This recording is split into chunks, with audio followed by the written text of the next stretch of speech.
안녕하세요. 오늘의 테슬라 뉴스입니다. 자, 오늘 테슬라는 308.85달러로 마감하면서 다시 300을 복귀했고요. 3.53%의 상승으로 마감하게 되었습니다. 자, 스페이스X는 112.2달러로 0.31%의 소폭 하락으로 마감하게 되었는데, 사실은 오늘 종가보다 좀 중요한 뉴스가 하나 나왔고, 미국에서 운전대도 없고 페달도 없는 자율주행차가 사상 최초로 유료 손님을 태우기 시작했다는 소식으로 시작합니다. 자, 그런데 이 차가 테슬라가 아니라 바로 아마존의 자회사인 죽수인데요. 미국 언론은 오늘 죽수 관련된 이야기가 나오고 있고, 근데 정작 아무도 이야기하지 않는 것이 하나가 있기 때문에 오늘의 테슬라 뉴스의 구독자님들이 알아야 될 소식을 정리해 보도록 하겠습니다. 자, 그럼 끝까지 함께 해주시길 바라고요. 출발할게요.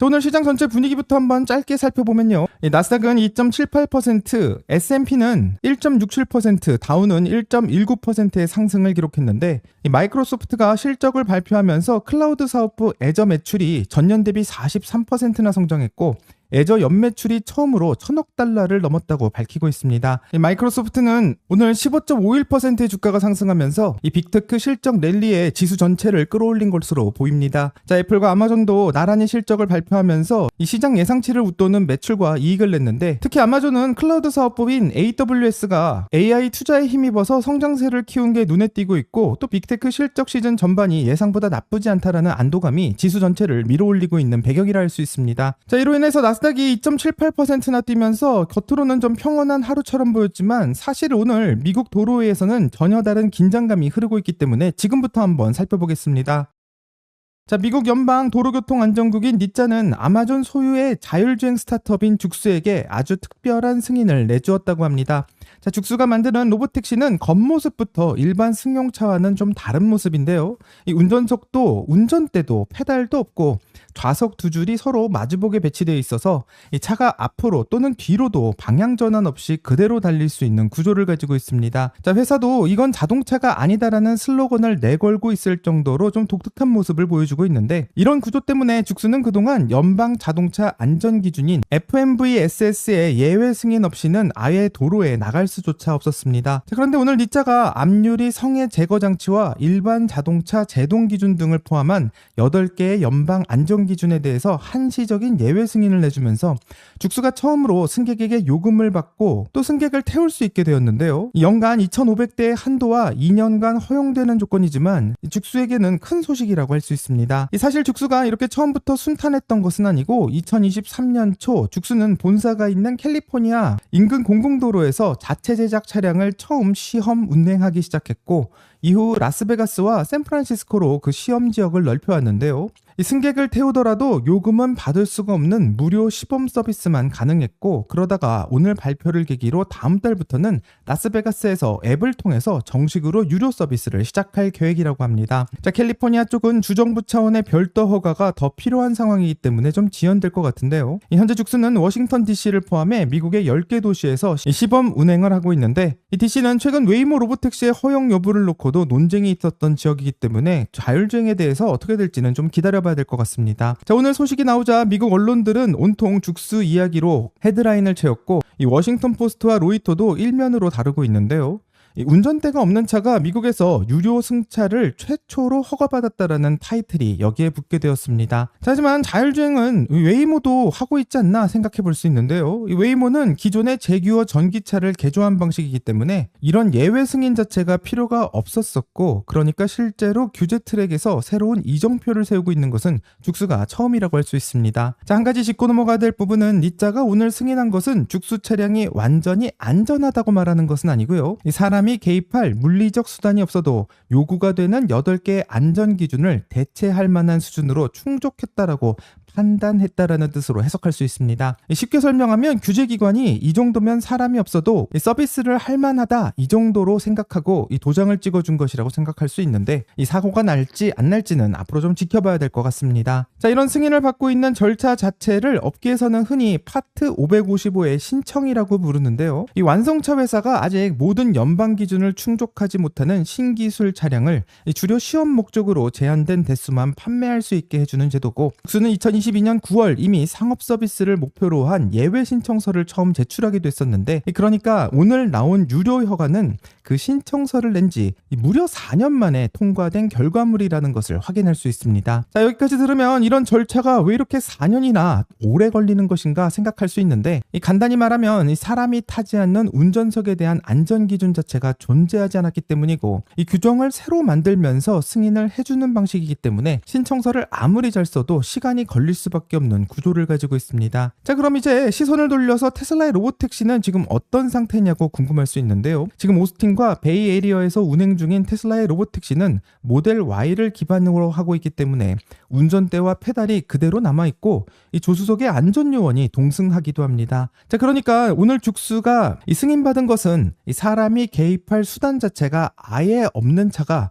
요금을 받으면서 서비스를 할 수 있다는 것이 허가된 것이고, 이 테슬라는 아직 이 허가를 받지는 않은 상황입니다. 자, 웨이모 역시 제규어 기반 차량에 운전대가 남아있기 때문에 현재 시점에서 사람 개입 수단이 아예 없는 차로서 유료 승객을 태울 수 있는 것은 전 세계에서 죽수가 유일한 상황입니다. 자, 그러니까 오늘 죽수가 받은 허가는 단순히 하나의 스타트업이 허가서를 받은 게 아니라 이 운전대 없는 차가 요금을 받아도 된다는 것을 미국 연방정부가 처음으로 인정한 사건인데요. 이건 죽수 혼자만의 이야기로 끝나지 않는다는 게 오늘의 테슬라 뉴스가 집중하고 있는 소식입니다. 자, 그럼 이런 규제 완화가 정확히 누구에게 가장 크게 영향을 미칠지 지금부터 하나씩 뜯어보도록 하겠습니다. 자, 지금까지는 죽수의 승인에 대해서 알려드렸는데요. 오늘 리짜가 발표한 것은 이게 다가 아니라 한 가지 더 있습니다. 새로운 정책 패키지가 좀 놀라울 수 있기 때문에 천천히 하나씩 확인해 보도록 하겠습니다. 첫 번째로는 SAE라는 자동차 표준 기구와 손잡고 3년간 500만 달러를 들여 어센드라는 컨소시엄을 만들었다고 하는데요. 지금까지는 자율주행차가 안전하다라는 것을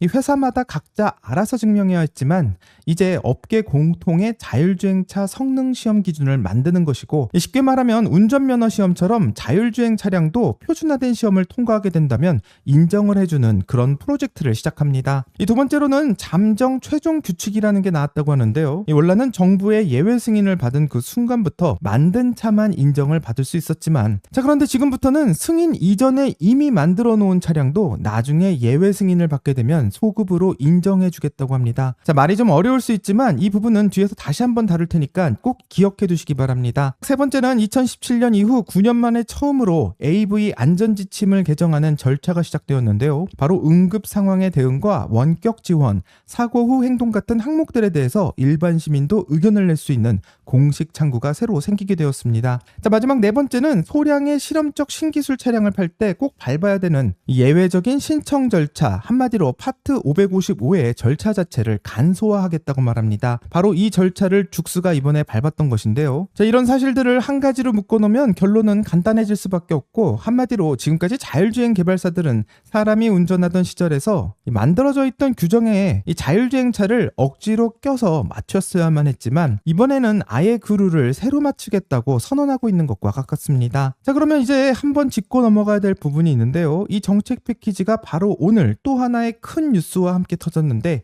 이 뉴욕타임즈의 보도로 일론 머스크의 슈퍼팩, 아메리카팩이라고 부르는 슈퍼팩이 11월 중간선거를 앞두고 1억에서 1억 2천만 달러를 쏟아붓기로 했다는 소식이 나오고 있습니다. 놀라운 것은 바로 이 슈퍼팩에 일론 머스크도 개인 자산으로 8,500만 달러 넘게 기부를 하겠다라고 말하고 있고, 2024년 대선 때는 아메리카팩에 일론 머스크가 2억 6천만 달러를 넘게 써서 미국 역사상 이 최대 개인의 정치 기부자로 기록되기도 했습니다. 자, 한마디로 일론 머스크가 다시 정치에 참여하겠다라고 말하고 있는 것이고요. 미국의 11월 중간 선거에서 이 트럼프의 당선을 위해서 일론 머스크가 앞장서겠다라고 말하고 있는 것만 같습니다. 자, 이 말은 정확히 2024년 대선 때 일론 머스크가 트럼프 캠페인을 도왔던 것과 똑같은 방식을 취하고 있는데, 트럼프 대통령의 당선 이후 일론 머스크는 도지 참여하면서 예산과 관련돼서 트럼프 대통령 당선 이후 일론 머스크나 테슬라 쪽에 큰 혜택이 있었던 것은 아닌데요. 놀랍게도 일론 머스크는 다시 한번 중간 선거에서 트럼프를 돕겠다라고 선언하고 있는 상황입니다. 자, 지금 시점에서 공화당이 이렇게 많은 돈이 필요한 한 이유는 최근 트럼프 대통령의 지지율이 떨어지고 있는 상황이고 또 중간선거에서 보수층의 투표율이 좀 떨어질 수도 있을 거라는 우려가 나오고 있기 때문에 이번 중간선거의 결과가 매우 중요할 거라고 생각하는데요. 현재 일론 머스크는 스페이스X의 매출의 약 20%가 미국 정부의 계약에서 나오고 있는 상황이고 국방부와 우주군 같은 정부기관과의 계약 매출이 상당 부분을 차지하고 있는데 이 테슬라 역시 이 사이버캡의 미래가 연방정부의 규제에 그대로 걸려있는 상황이기 때문에 지금 일론 머스크와 워싱턴의 관계는 정치적 선호를 넘어서 두 회사의 핵심 사업과 직결된 문제이기 때문에 왜 일론 머스크가 중간선거에 참여하게 되는지 확인할 수 있는 대목이라 생각합니다. 재미있게도 일론 머스크는 지난주 언론과의 인터뷰를 통해서 이 정치에 너무 깊이 관여했었다라는 취지로 후회하는 것처럼 말했는데 정작 중간선거를 앞두고는 다시 정치 자금을 크게 태우는 쪽으로 방향을 튼 셈이기 때문에 이 중간선거 결과에 따라서 테슬라의 운명도 달려있다고 생각해도 과언이 아니라고 생각합니다. 자, 테슬라 주주 입장에서는 바로 이 대목을 봐야 될 것 같은데요. 결국 규제라는 게 워싱턴과 누가 좋은 관계를 유지하고 있느냐에 따라 속도 역시 달라질 수도 있고 이 중간선거 결과에 따라서 공화당이 하원과 상원을 지금처럼 유지할 수 있다면 이 자율주행 차량의 규제 완화 속도에도 충분히 영향을 줄 수 있지 않을까 생각해 볼 수 있습니다. 자, 하지만 실제로 어떤 영향이 있는지 궁금할 수 있는데요. 앞에 봤던 정책 중 한 가지 눈에 띄는 정책이 있는데 바로 소급 적용되는 잠정 최종 규칙이라는 항목입니다. 그럼 왜 이 항목이 중요한지 지금부터 한번 살펴보겠습니다. 그럼 소급 적용되는 잠정 최종 규칙에 대한 이야기를 한번 시작해 보도록 하겠습니다. 자, 근데 이 규칙이 왜 중요한지 이해하려면 먼저 죽수가 여기까지 오는데 왜 4년이나 걸렸는지 그 배경에 있는 셀프 인증이라는 개념부터 한번 짚고 가야 되는데요. 자동차 회사가 새로 차를 만들게 된다면 이 정부한테는 이 차가 안전 기준을 다 통과했다라는 확인을 받아야 이 도로에 내보낼 수가 있습니다. 자, 그런데 셀프 인증은 이 확인을 정부한테 받지가 않고 회사가 스스로 우리 차는 안전 기준을 통과했다라고 선언만 하고 스스로 판매하는 방식인데요. 마치 학생이 선생님한테 시험지를 내지 않고 저 이 시험 100점 맞았다라고 혼자 말하고 넘어가는 것과 비슷하다고도 말할 수 있습니다. 놀랍게도 죽스는 바로 이 방법을 썼었는데 2022년 7월 죽스는 셀프 인증으로 안전 기준을 통과했다라고 선언했고 하지만 놀랍게도 정부가 이걸 못 믿겠다면서 2023년 3월부터 조사를 시작했습니다. 이 조사 때문에 죽스는 2025년 8월에 시범 운행이라도 가능했고 이 조사가 끝날 때까지는 무료로 태워주는 것만 가능했는데요. 그리고 오늘에서야 드디어 유료 서비스를 할 수 있다고 결론이 나게 된 것입니다. 그럼 죽스가 셀프 인증을 통과했다라고 선언한 시점부터 이 검사가 끝난 시점까지 무려 4년이라는 시간이 걸렸는데 재미있게도 테슬라의 사이버캡도 정확히 이 방법을 쓰고 있습니다. 이 사이버캡은 운전대도 페달도 없는 2인승 차량이고 올해 2월부터 텍사스 공장에서 생산이 시작되고 있는데 테슬라는 지금까지 정부한테 예외 승인을 신청조차 하지 않았고 대신 4월 실적 발표 때 테슬라의 부사장인 나스모라비가 셀프 인증으로 그냥 가겠다라고 선언하고 있습니다. 우선 앞서 말씀드렸던 잠정 최종 규칙이라는 게 있는데요. 원래는 정부한테 정식으로 허가를 받고 그날 이후 만들어진 자율주행 차량에만 사용을 할 수가 있는데 놀랍게도 잠정 최종 규칙이라는 것이 이번에 들어가면서 정부한테 허가가 나오게 된다면 허가를 받은 날 이전에 만들어진 차량도 허가가 나오는 소급 인정이 된다고 합니다. 자, 이게 왜 중요하냐면 지난 7월 2분기 실적 발표에서 테슬라는 사이버캡의 연간 생산 능력이 기가 텍사스 한 곳에서만 무려 12만 5천 대라고 공개했는데 아직 정부의 허가도 못 받은 차를 테슬라는 왜 이렇게 큰 규모로 계속 찍어내고 있고 주차장에 계속 세워두고 있는지 궁금할 수밖에 없었습니다. 실제로 드론 촬영을 통해서 확인된 기가 텍사스의 사이버캡의 재고는 4월 중순 50대 정도였다가 6월 중순에는 100대를 넘기더니 7월에는 245대까지 늘어나고 있는데 석 달도 안 돼서 4배 넘게 불어나고 있는 숫자이고 실제로 사용할 수도 없는 차량들을 왜 이렇게 주차장에 쌓아놓는지 궁금해하는 사람들이 많았고 저 역시 매우 궁금했던 부분이라고 생각합니다. 많은 사람들이 현재 테슬라가 사이버캡의 재고가 쌓이고 있고 그 이유에 대해서 매우 궁금해했지만 오늘 나온 소식을 통해서 소급 적용이 된다라는 게 확인되고 있고 운전대가 꼭 있어야 된다라는 요건 자체가 없애려는 움직임이 나오고 있기 때문에 이 둘이 합쳐지게 된다면 테슬라가 미리 만들어 놓은 수백 대, 수천 대의 사이버캡이 하루아침에 도로 위로 쏟아져 나올 수 있다는 것을 말하고 있습니다. 지금까지 시장은 이런 재고를 돈이 안 되는 죽은 자본이라고 생각하고 있는데 이 규정이 바뀌는 순간 죽은 자본이 하루아침에 매출을 만들 수 있는 자산으로 뒤집히는 것이고요. 이 죽수나 웨이모처럼 한 대씩 늘려가면서 경쟁하는 그림이 아니라 어느 날 갑자기 물량으로 시장을 덮어버리는 그림을 준비하고 있고, 물론 아직 규정이 실제로 바뀐 것은 아니나 이런 시나리오가 충분히 가능하다라고 생각해 볼 수 있습니다. 자, 이런 시나리오가 현실이 되려면 지금 우호적인 니자의 기조가 계속 유지되어야 되고 11월 중간선거에서 공화당이 하원과 상원을 어떻게든 지켜내야 되는데, 이렇게 되면 일론 머스크가 왜 이 시점에서 정치에 베팅하는지 그 이유가 좀 이해가 가기도 합니다. 오늘 영상을 정리하면 언론들은 현재 죽수가 이겼다라고 말하고, 얼핏 들으면 테슬라에게는 굉장히 악재인 것처럼 들리기는 합니다.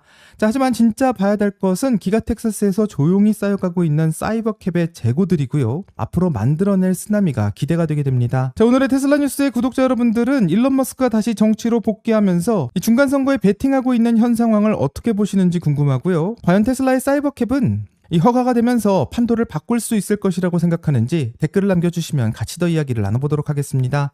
여기까지 오늘의 테슬라 뉴스고요. 오늘 영상이 도움이 되셨다면 구독과 좋아요 그리고 알림 설정 부탁드립니다. 오늘 좋은 하루 되시고요. 오늘의 테슬라 뉴스는 내일 또 새로운 소식으로 다시 찾아오겠습니다. 감사합니다.